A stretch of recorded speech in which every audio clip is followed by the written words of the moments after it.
You're right, Donna. Year 7, I would say you just feel more prepared. I feel more prepared. I know my staff is prepared. You feel like, I just feel like you understand the process a little bit more. The process of your team, your practice, your schedule, what's expected in the non-conference, your lead schedule.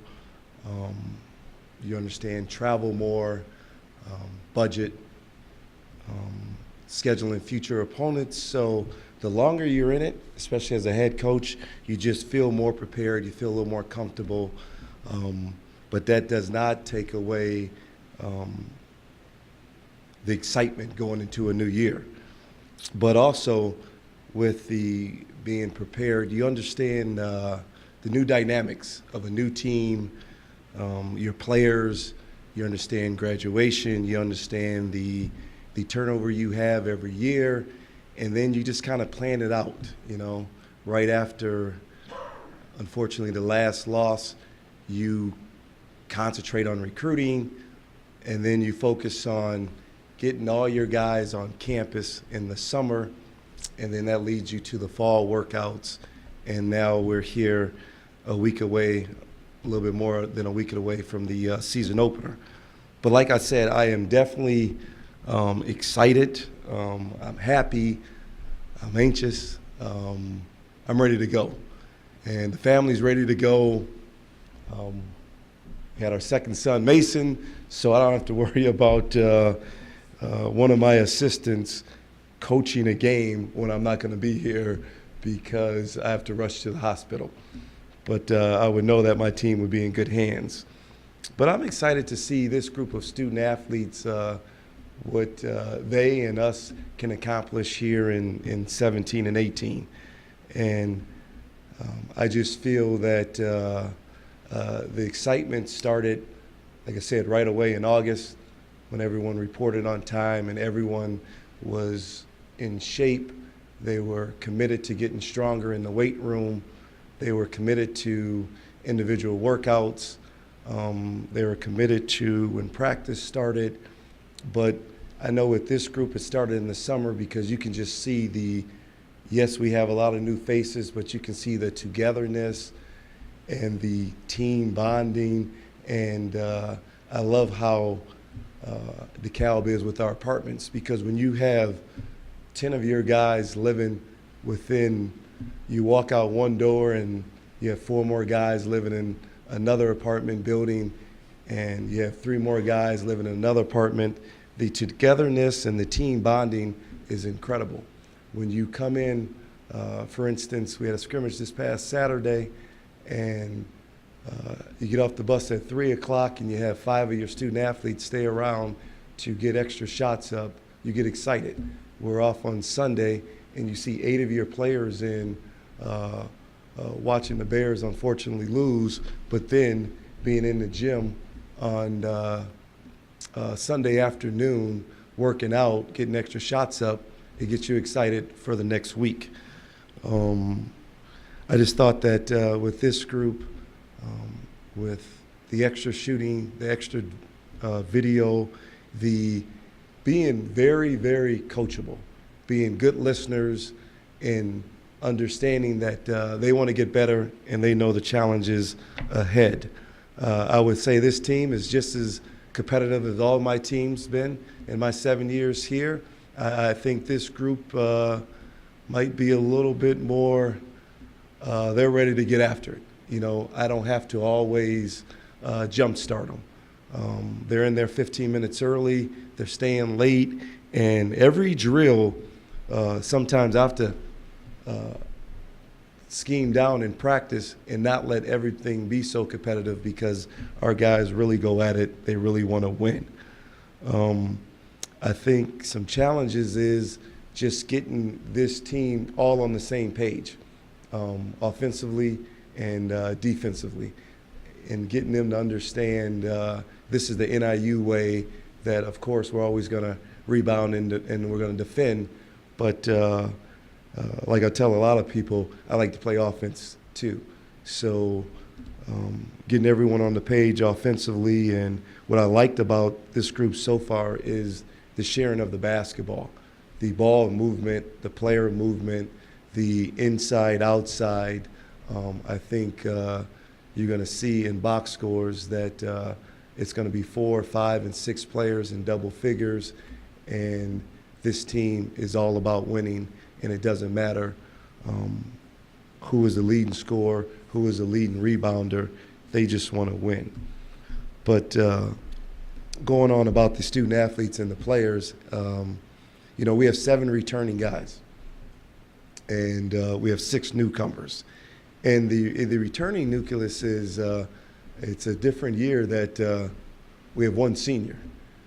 Andrew Ellis is the lone senior, 7-foot red shirt from last year. Unfortunately, he's coming off a ACL surgery, but he's fully recovered. But, anytime after surgery, he missed the entire summer. But I like Andrew's leadership he's shown. He lives in the training room. He is a very positive person who is the most, what I'm joyful is Andrew Ellis is graduating in December, and more likely will be a grad student here second semester. Our junior class is led by Levi Bradley and Jalen Key. And both players in their first 2 seasons have probably started, over 30-plus games. One guy averaged 9, one guy averaged 8. So they're seasoned. And that helps because all of a sudden when you start a drill or you're talking defensively, you're talking offensively, those 2 young men know exactly where to go. They bring their hard hats to every practice, and I can see both of them ready to take the next step. Levi Bradley will be a starting 4-man. Jalen Key is coming off of an injury, but hopefully we have him second semester. And then you go down to our sophomore class, and starts with Eugene German, who was on the all-freshman team. He's preseason first team All-MAC in the West, which is exciting. He's an electric player. He can definitely very good in transition. Last 8-9 games of the season, he averaged, 17-plus points a game. So his scoring is going to be needed, but also his leadership, his understanding of getting other players better, and making a stance on the defensive end. And then you take Justin Thomas, who started 10-plus games last year. His leadership, his understanding of his game, him being a coach on the floor, his defense. But also with Justin Thomas, he lives in the gym.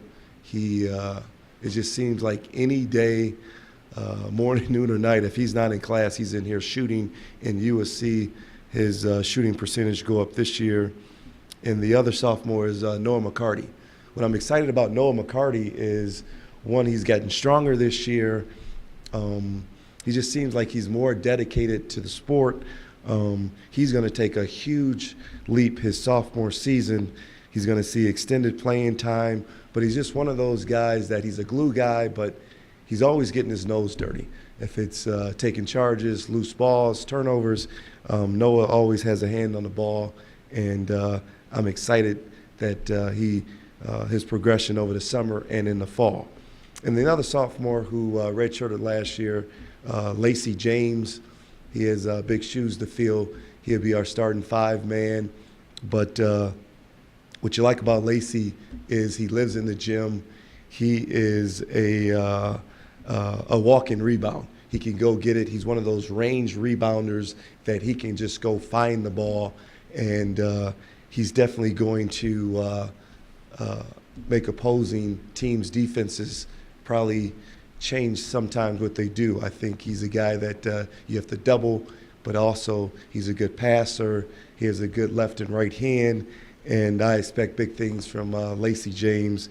He's 6'8", 255, with probably, 8% body fat, so he's in tip-top shape, and I know he's excited. After you sit out a season, he's ready to go.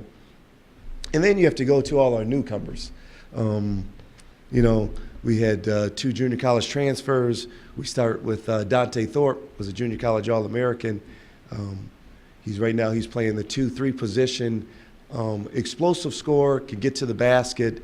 But what I found out over the summer and this fall, he gets after it on the defensive end. First scrimmage, he had 7+ rebounds, so he's definitely not worried about getting his nose dirty. So we're looking for big things for Dante Thorpe to be that scoring wing, very athletic. He's going to get some things done for us. And Tommy D, as I call him, 6'7", stretch man, could play probably 2 different positions. He could play the 4, he could play the 3. He's just one of those players that plays very unselfish, comes to practice every day, wanting to get better, capable 3-point shooter, slasher. So Tommy is definitely going to have a breakout season.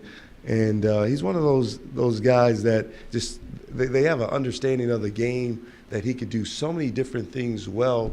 And he's like a stat stuffer, where it might not be big numbers, but it's going to be quality numbers, where it's going to be rebounds, assists, scoring, good free throw shooter, capable defender at a couple different positions.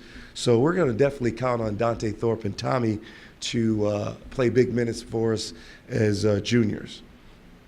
And then you go to our freshman class, which, they just bring a smile to my face every day. Very coachable guys. Each player gives you something a little different. And I start with Owen Hamilton, the bigger of the group. He's a 7', 265 guy that, he just gets better each and every day. One day he's going to give you his passing. One day it's going to be some rebounding. One day all of a sudden you get a dunk and you're like, well, where did that come from? And he's a capable shooter. So Owen Hamilton, you're going to just see him throughout the season get more and more playing time. And he is definitely a big body post player where it's going to be hard to move him out. And then we have 3 freshman guards that can play multiple positions. I say the best shooter in the group would be Rod Henry Hayes out of Zion Benton. But also that not just his shooting, but his understanding, his offense. He plays very unselfish. He is definitely going to be a stretch guy that opposing teams are going to have to keep a close eye on. And then probably the most versatile player is Saphir Dow. Saphir, what's exciting about him is, just life in general. He just comes in with a smile on his face, probably the best defender, super competitive, can play multiple positions, but he's a guy that, you want your son to be, that he has a story within a story that just brings a workman-like attitude, and it's no nonsense, very coachable. I think he's going to have a big freshman year where potentially he can get some honors at the end of the season. And then Eugene Marlowe Brown, a 6'5", multiple position guy, good catch and shoot, good feel for the game, probably the best rebounding out of the group. So all 3 of those guys are definitely going to give us depth at the guard position, and then we just have to figure out how it's going to all work. And I think through more practices, another scrimmage, a couple early games, that you're going to see this group just keep getting better and better and better. And then when league seasons start, we're going to have some experience, and then hopefully things can take off. And why I say that, because going into my 7th season, I would say this is the most challenging and competitive schedule that I've been a part of, other than maybe my first year. And And why I say that is we wanted to challenge ourselves definitely in the non-conference. And then the big picture is we're playing 10 teams that played in the postseason. Anytime you play that many teams with 6 newcomers, it's going to be challenging. But at the same time, it's going to be exciting. It's going to get us only better. It helps our recruiting. It helps the players stay focused. I think it's what this team needs. It's what our program needs, and it's going to open up on November 10th at home against St. Francis, and then we play a Horizon. It seems like, if we weren't in the MAC, we'd be in the Horizon League, because in our Horizon schedule, we play a good Green Bay team, we play a good UIC team, and we play a good Milwaukee team, and that was done for a reason. That we go, they come to us, we go to them, and it's fans recognition. It's where when we travel there the following years, our fans can come and watch. But we also have Central Connecticut State here in Rockford. And then I thought where this program was at the time, we have a very challenging Thanksgiving schedule, where we're back down in Florida. We picked Florida, one reason, because we won 2 games down there last year, which was great, and 2, we don't have to worry about it being 45 degrees as it is right now, and it'll be a great trip for our donors, our fans, and our parents to come watch us. We open up against University of Pennsylvania, and then we'll be playing the winner of more likely Florida Atlantic or Townsend State. But also in that tournament on the other side, you still have, Missouri State, UMKC, Manhattan, and Georgia Southern. All 4 of those programs have done well recently. So it's a highly competitive, what I say, mid-major tournament that we'll know exactly where we're at and what we need to work on after Thanksgiving. And then you take our away schedule, where we're at Chicago State, who's in the Western Athletic Conference and a good rival of ours. And then, we're at Iowa State December 4th, which is a highlight game, and we're in Milwaukee. We're at Marquette December 8th, and then after Christmas, right before the MAC season, we're at Iowa. So we have, if you name it, and the different teams, it seems like we play someone in every conference, which is good, and we have a good balance. And then you get into MAC play, and we all know that's when you just have to grind it out, and everyone's good in our lead on both sides. From doesn't matter if it's Western, Eastern, Central, Toledo, Ball State. Since I've been here, it seems like it always comes down to the last couple weeks to see who wins our division. And then, of course, on the other side, we open up with Kent State, who went to the tournament last year. I think we play them once here. We have Bowling Green twice. We're at Buffalo twice. So you still have Ohio. You have Miami, Ohio. So you know how competitive our lead is, but it's going to be exciting. This is going to be an exciting team to watch. It's definitely a team that can get out in transition, that can pressure the ball, that can put up big numbers, but at the same time defend and rebound and win games ugly if we have to. So I'm definitely excited to get to that first game. I'm excited about this group. I'm excited for the challenges, but I'm prepared for the challenges, and we're looking forward to a great season here of Husky basketball. Coach, you guys took a bit of a backward step in conference play last year. How do you expect your team to rebound this season? And can you talk about your team's identity? Well, we're still working on our team identity. I think every team, every new season, that particular unit has to figure it out. I know our identity, what we preach to them: defend, rebound, take care of the basketball, play together, share the ball, those different things, play with great energy, play with great effort. But the the taking a step back in league play last year. As a coach, you go back and review it. You watch probably more film than anyone on earth. And you know what? We just have to finish games. We have to close games out. When you lose 8 games by under 5 points, we're right there. So this year we're just going to find a way to close games out, take care of the basketball, and make winning plays down the stretch. And if we do that, we definitely like the outcomes. You touched on injuries a little bit with Jalen Key, but I was wondering, are there any other health concerns or injury concerns as you head into the season? And if so, what players?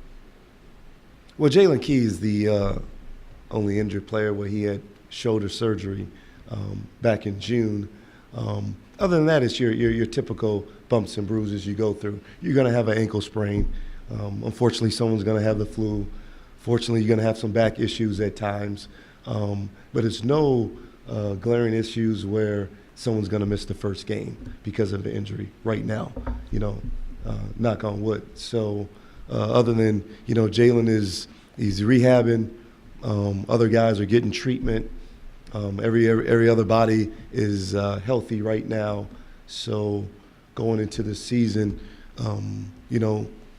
even though we're going to miss Jalen, but, we have 12 other guys on scholarship. It's the next man up mentality. Someone else is going to get the opportunity to step up and showcase their ability.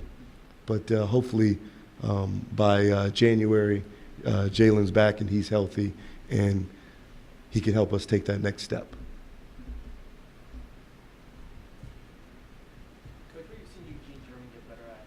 And is he more of a leader this year going into the year? Well, in the offseason, we challenged him to gain a couple pounds and kind of live in that weight room. But he already came in with a work ethic where it doesn't matter if we're practicing or we're not practicing. He lives in the gym.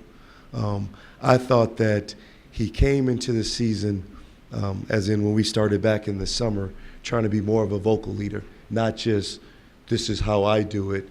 I'm going to drag someone else in the gym with me. I'm going to come in and watch more film. I'm going to be more coachable.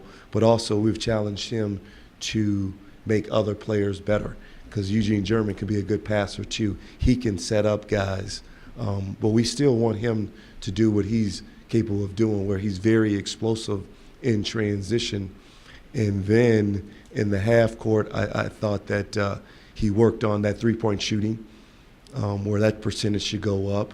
But, all of a sudden now you have a target on your back when you've averaged 16-plus points in the last 8 games. He has to get other guys involved, and that's going to help us win games and help him take the next step with his process. Would you say this is probably your most talented team offensively? I think this team could be. I think that, watching practice, we have some guys that can create shots off the dribble, and they just have to have an understanding that other teams play good defense too, and that first side defense is going to be sitting there waiting. So you have to have some patience, but we definitely have some guys that can score the basketball, and they're going to have some freedom to do that. I'm just going to continue to stress, let's share the ball, let's get out and run, and let's limit our turnovers. If we limit our turnovers, our scoring's going to go up, and it's probably going to get us more wins in that column. Coach, hopping back to the other side of the ball, defense. How does a defender like Justin Thomas, his effort on the court, does it rub off on his teammates, especially when you're trying to stretch defense early on?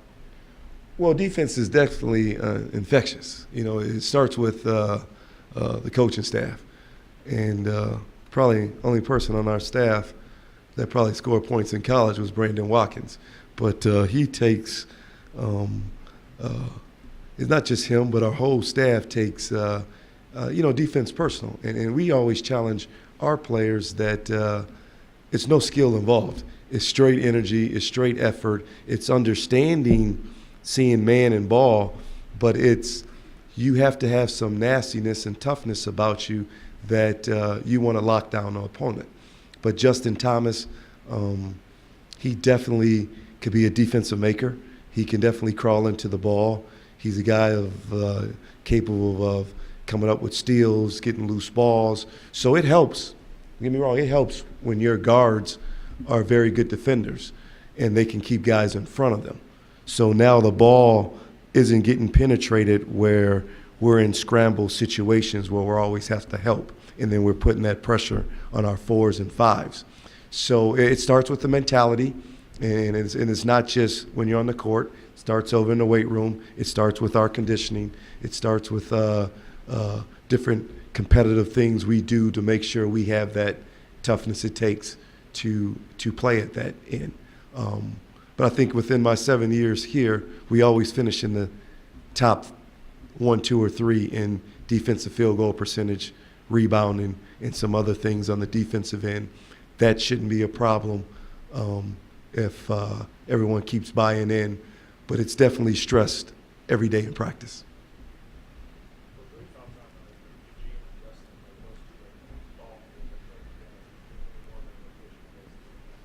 Well, I think that they're our most experienced players, and I'm not afraid to play 2 smaller guards, as I call them, when you're under 6 foot. But it's times they're going to be out there together, and it's times where one might have to it's always going to be an experienced guard out there with the other players. And you just have to accept the roles. But, right now, going into the season, they're playing together. But at times in practice, they're on opposite teams because it just helps the flow of practice. But I just think that at times we have 4 guards on the floor. Doesn't matter if you're a point guard, a shooting guard, or whatever other guard you could think of. I think the game of basketball has changed where you just have guys out there capable of making plays for themselves and making plays for others.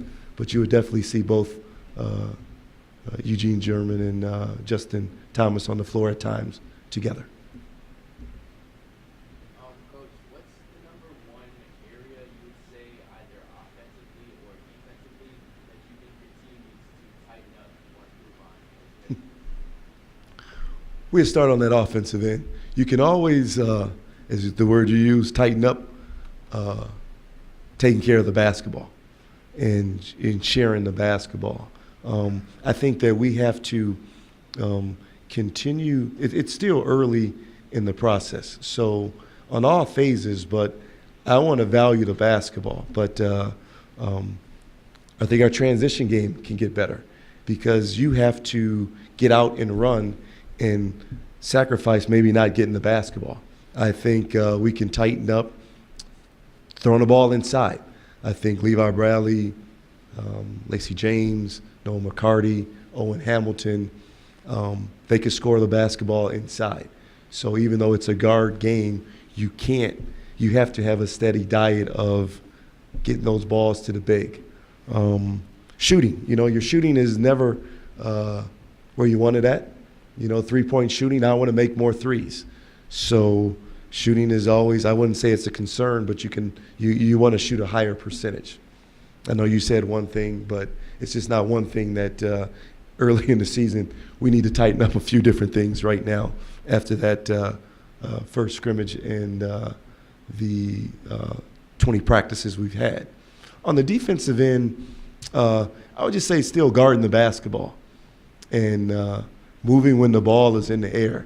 I want to dictate, ball pressure, being aggressive without fouling, and rebounding the basketball. I just think if you can defend without fouling and you can rebound the basketball, it'll give you chances to win games.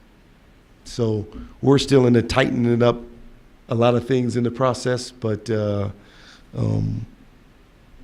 think we're headed in the right direction.